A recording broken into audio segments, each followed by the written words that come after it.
Well, hello. Welcome back to Gmodism. This is your host Eric, and we're back with another Gimle battle. Today we are looking at the Royal Basterd. It is spelled the Royal Basterd, so I did not pronounce that wrong. It's built by not the guy. It has 60,000 blocks, so a lot less than the Gimle. It's 300 meters long and costs 1.8 million materials. It actually looks pretty... when you check it out like this, it almost could be an AOG build with the colors. The style looks a little bit... we have a little bit of a similar style in this regard, I would say. I like it. Well, of course I do. Shut up, Gmodism. Well, we're going to check this ship out a little bit. It actually received a little update recently because apparently it had some internal thrusters that was removed, which is good. And excuse the rules been a little bit unclear before. I did have a video outlining the rules, which did explain things a little bit better, but I failed to link to that video and instead linked to my text rules every time instead. And those text rules were a little bit unclear because it was clear that internal water propellers was banned, but it wasn't clear that custom jet engines or thrusters without the exhaust ducting was banned also. I see that more as cheese tactics, so I thought it was of course that way, but many people don't think that, so that should be more clear to next time. So next time I'll make sure to link to my video outlining the rules instead of relying mostly on the text-based rules, because I think that I'm a little bit more clear when I can explain things through video. Why I also make video. Anyways, we should be checking this out. Why do we have... What is this? Oh, it's ammo. Okay, interesting. That's an interesting shape to store ammo in. It looks kind of dangerous.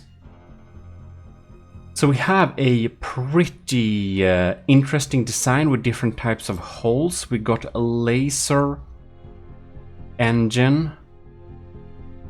Oh my god. Do we have an uninsulated AI? No. This is just some extra processing power. Alright, alright.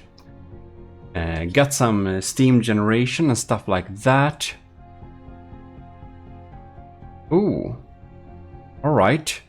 This looks like an AI though. Right? No? No, yes, this is an AI. This is an AI. We have some EMP insulation from the top, but not the bottom.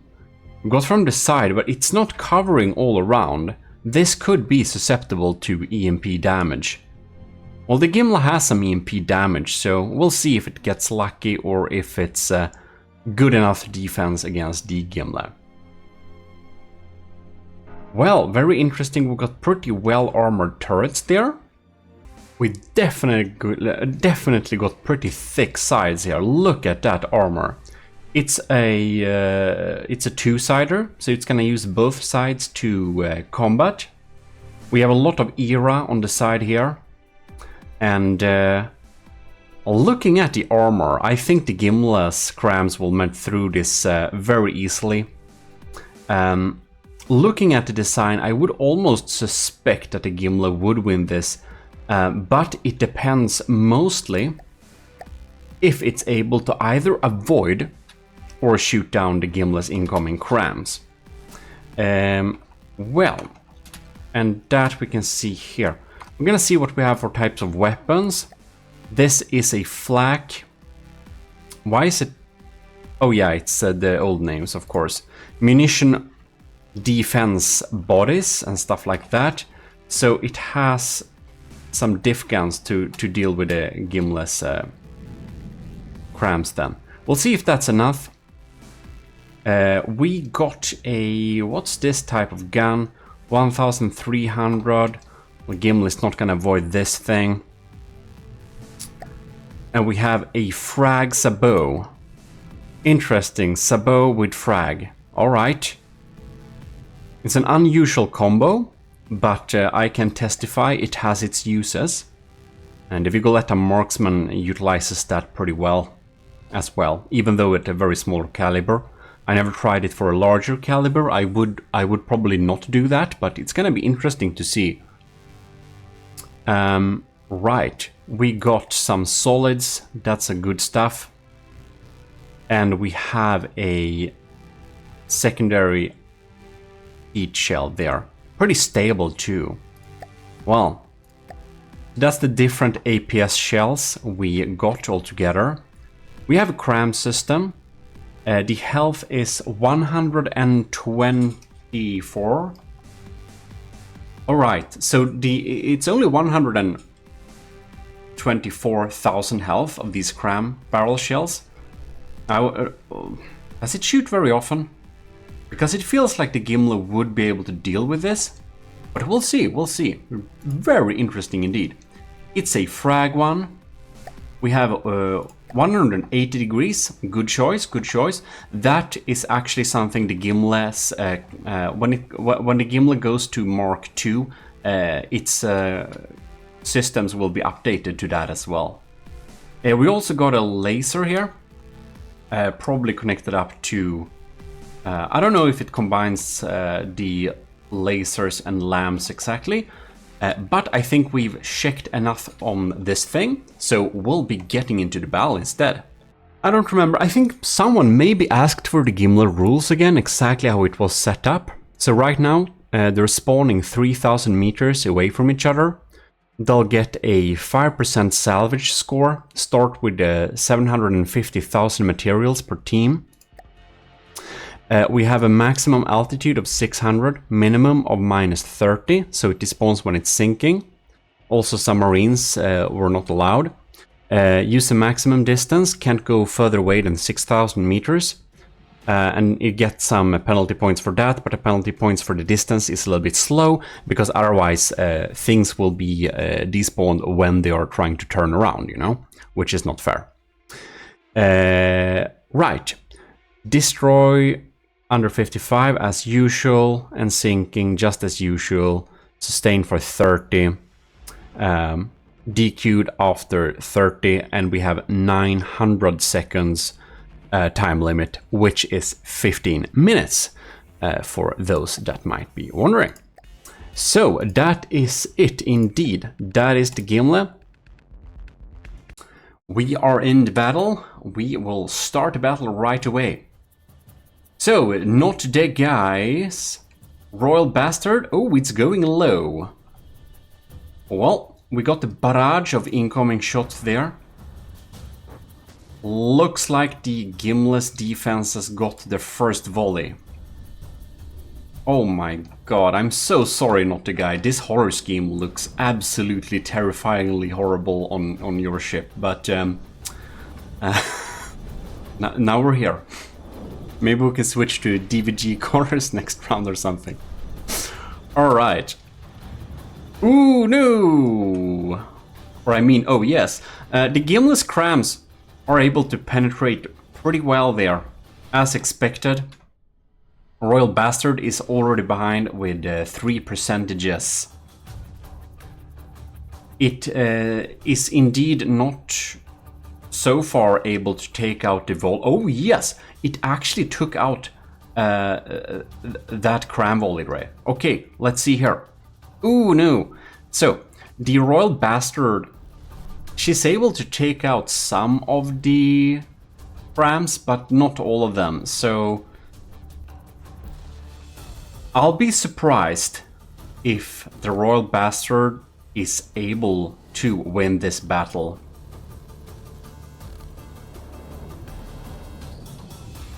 Not taking out the Gimle's crams or avoiding them usually is a death sentence, unless you're a big papier-mâché cloud and it doesn't really matter anyways.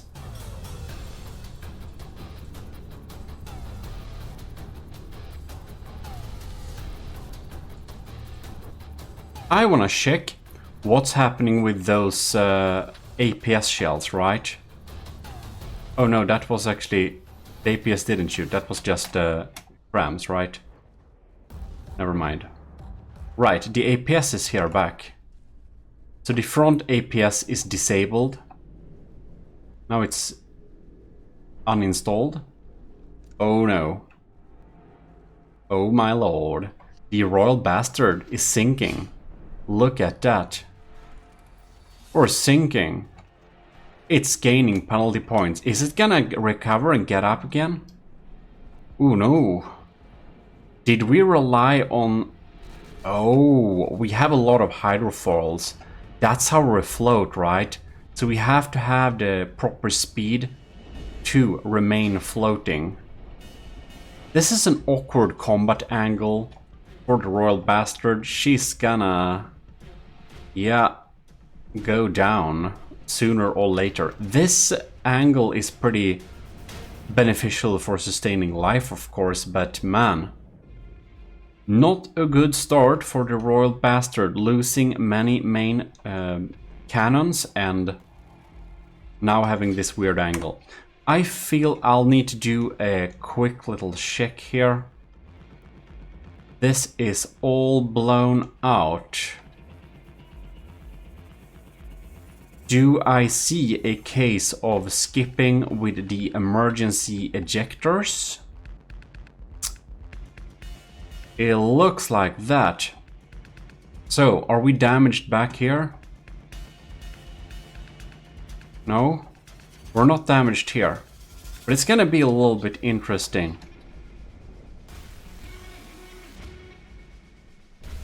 I think some of the APS cannons are loaded with pretty volatile shells.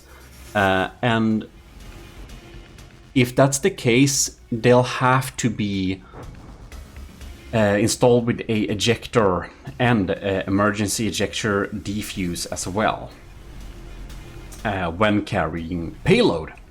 I've actually recently heard that if you have a gunpowder shell that does not contain any payload, you can oftentimes just skip on the emergency ejection defuses. You'll just need ejectors apparently.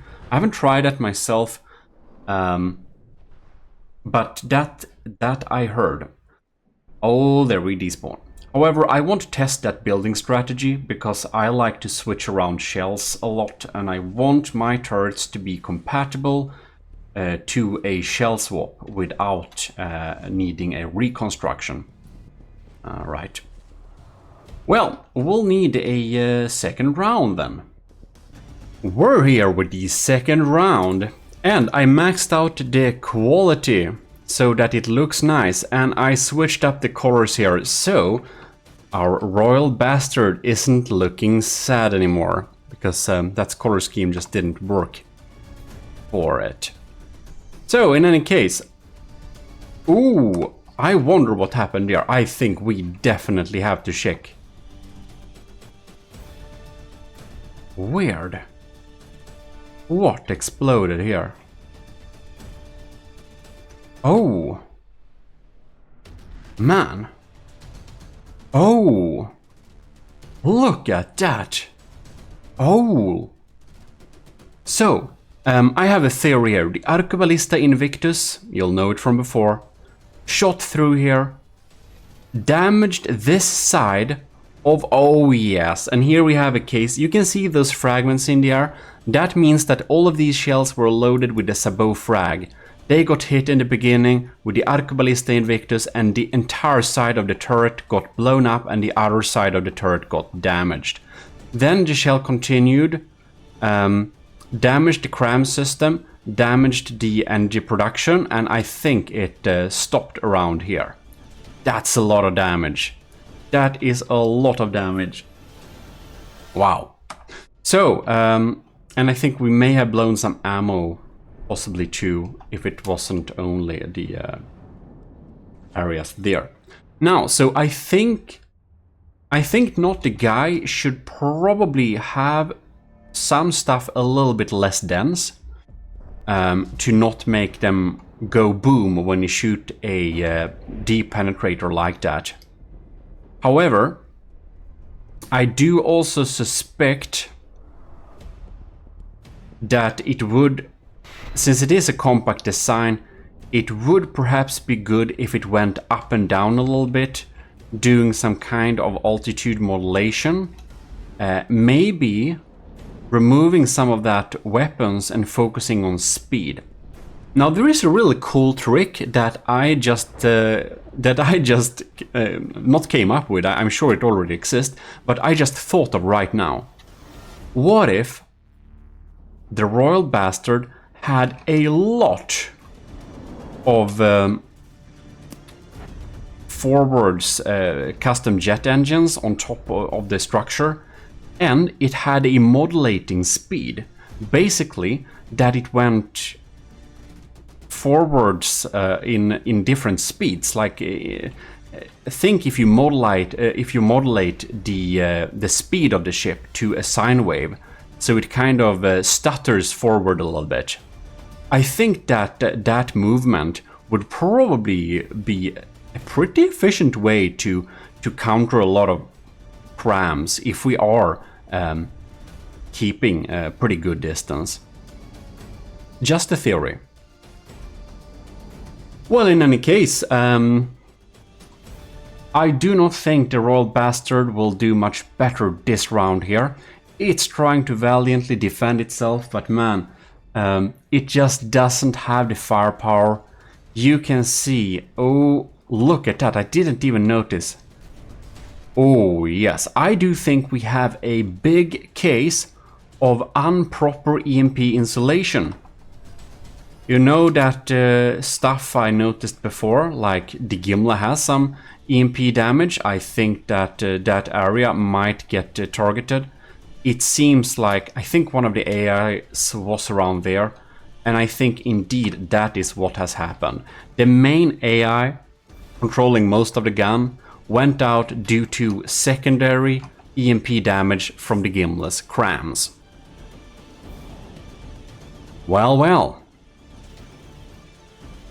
I will just want to say huge thanks to, of course, not the guy who sent in this little ship and also updated it to comply with the rules also, which is very nice. And huge thanks to everyone who's supporting the channel. Everyone in the ecclesiarchy, see you under the video, you have badges and all that cool stuff, and of course the commissioned officers in the army of Gmodism at Patreon. Commodore Owen, Lieutenant Ant-O, Lieutenant Cravey, Parbag Reed, Vincent Veritas, Scuba Rocks, and our new lieutenant, Sigareshot, I think. Sigsarehot. I'll be learning it. Anyways, huge thanks for supporting the channel every month, and also thanks to all our cadets. It really helps a lot. Now, the Royal Basterd isn't quite dead yet. She has a few health points until it's down from here. We're gonna host a third battle for fun, which is of course doesn't affect the result, but we're going to do it for fun and having basically two Royal Bastards facing the Gimle. About the Gimle, we're at 98%. As I said before, 120,000 health sounds a lot for a cramshell. But when we're dealing with tournament vessels, I mean, that would be great for most in-game applications facing the other factions. But most of tournaments, you'll need pretty much a lot more health to get through enemies' defenses. And the Gimle has a such tournament-adapted defense, so it has no trouble dealing with 124,000 health cramshells. At least for a good while. Well, it's now despawning, and it means official victory for the Gimle. Applause. Anyways, looks like the party isn't much affected, just some holes in the floor, but that's just a regular party accident, so No issues there. Right. See you in the third battle, but we'll need to lower these settings a bit. And there we are. Third round, but this one just for fun. Alright. They're going a little bit low. What works though? So now the Gimle will have a hard time selecting which of the targets to shoot at. Alright. We're gonna follow this one here. Oof. We now spawned with the Grey Talon colors. Is it just me, or does it now look a lot like a like old cottage with like clay walls supported by wood structure? I know it's called in Swedish. It's very common in south of Sweden, but I don't know. But you probably know what I mean. You've seen them. So now we are actually getting through some crams here. Very interesting. So when we have a cram that has less health, it usually has more payload, right? So when these get through, they probably deal a little bit more damage than one might suspect.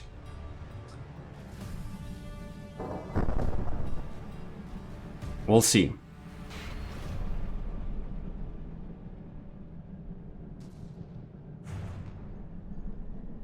Very interesting indeed.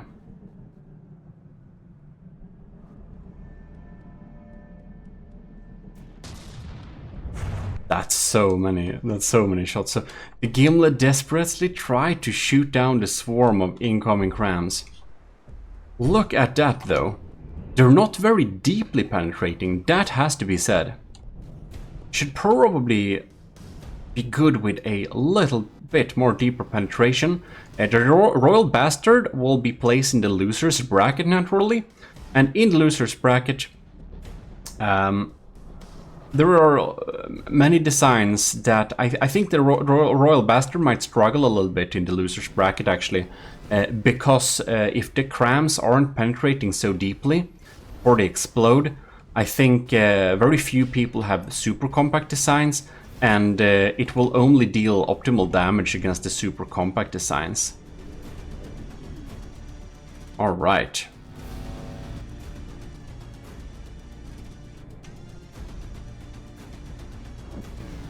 Ooh.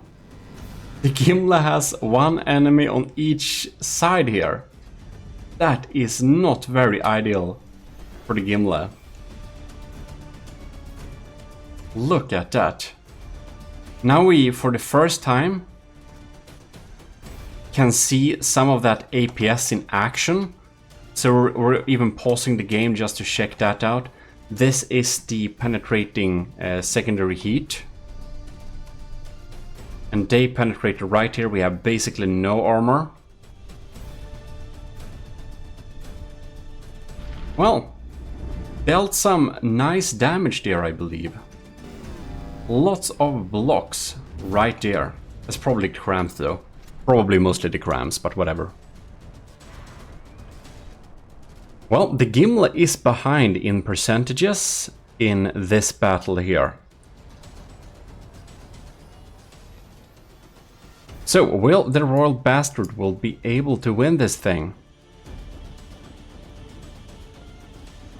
The Gimle totally dominated the 1v1 battles, so I almost expected the Gimle to easily be able to take out two of them as well. But not so, indeed not. The Royal Bastards, one of them got to the Gimle's weak side and the other one got to the strong side. So that's pretty good outline. The Gimle is so unarmored on the side that doesn't expect fire. And if you want to see how the Gimle is created, did you see my little movie? I edited together all the entire creation process of the Gimle and uploaded the making of the Gimle, the movie, a few weeks ago on the channel here, or like 1 week ago, if you are a member and can see this when I uploaded it instantly. That is in the Ecclesiarchy. Yeah, or a few weeks ago when this is set up to go live for everyone else. Yeah, so if you're in the Ecclesiarchy of Gmodism, you'll get early access to all my videos. You can see them when I upload them instead on when they are scheduled, because sometimes I may record 2 Gimle battles in one day and then I'll upload them. And then the Ecclesiarchy can watch it before, and everyone else needs to wait for the regular schedule, which is 1 Gimle battle every week.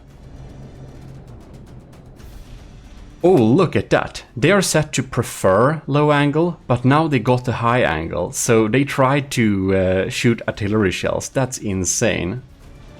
Oh my god, is it gonna try and artillery this? No, it switched to a low angle, alright.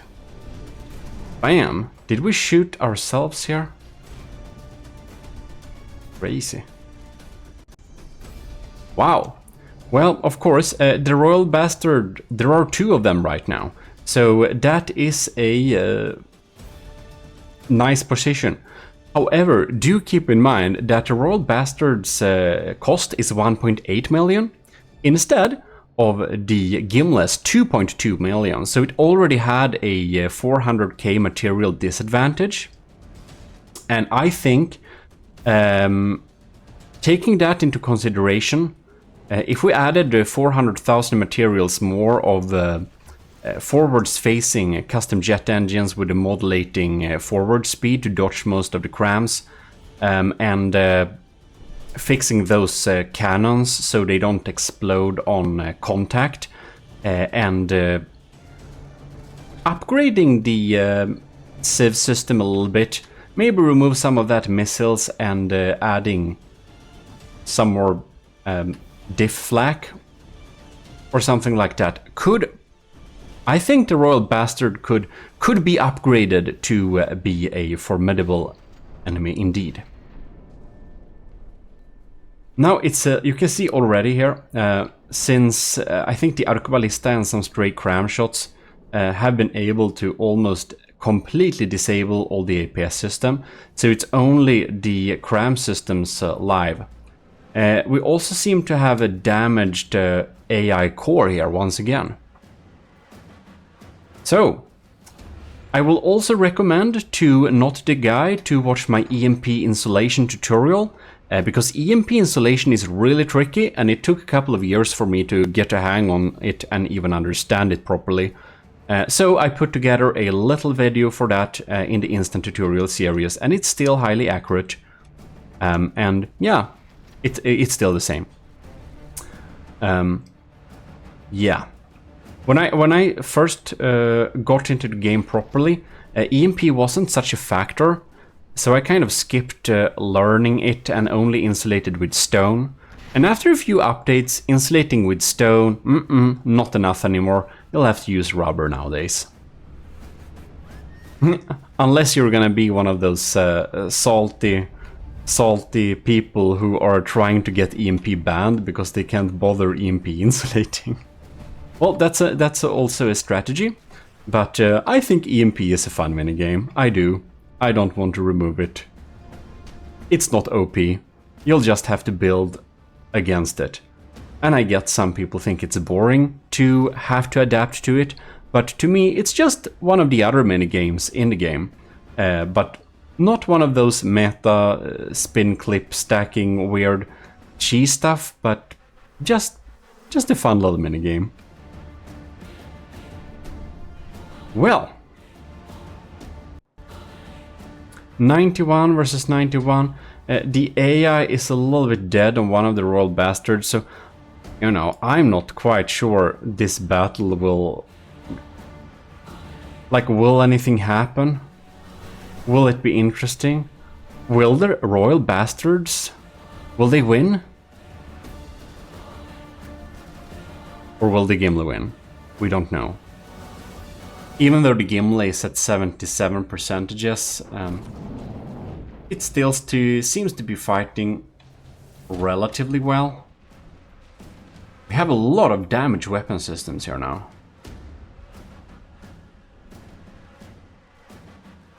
One of the Royal Basterd's main AI seems to be offline though too, so that is a big factor. Yes, there are some extra juice in some of those crams. Well, I can say one thing.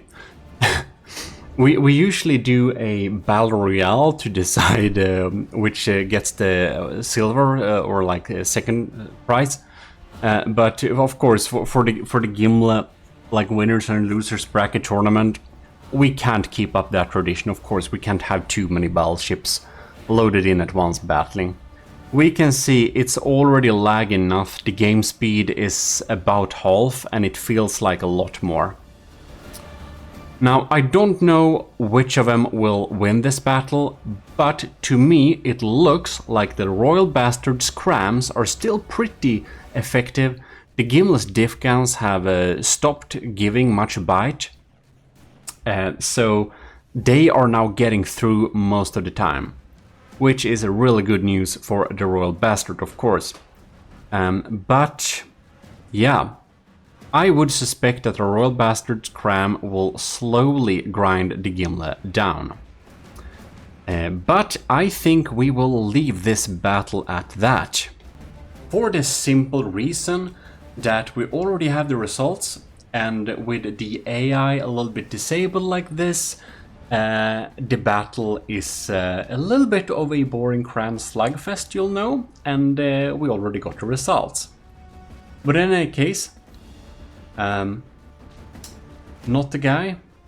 Take those tips, and I'm sure that the Royal Basterd would be able to win quite well. In any case, do remember to check out my other channels. The Gmodist channel, you have some 24/7 battle entertainment. There is a rare chance that you might be able to see a Gimle battle you haven't seen before on the Gmodist channel.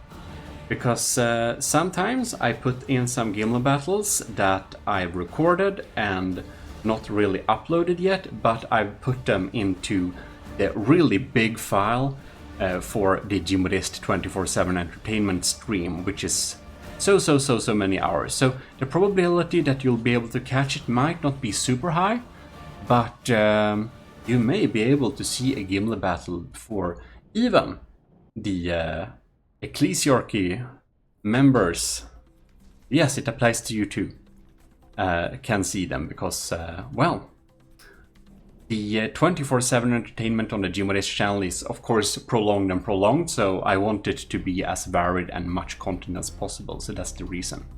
Also, we have some relaxing videos on the Relaxism channel. You should definitely check that out, and you'll have the options to join the Ecclesiarchy.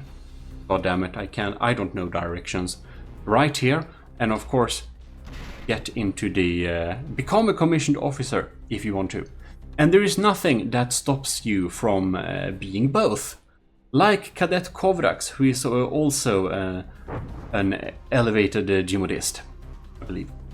Well, in any case, thanks a lot for watching. Talk to everyone else. I still don't know directions on the Discord. I'll see you next time. This is your host, Eric of Gmodism, and we're signing out from the Empire today.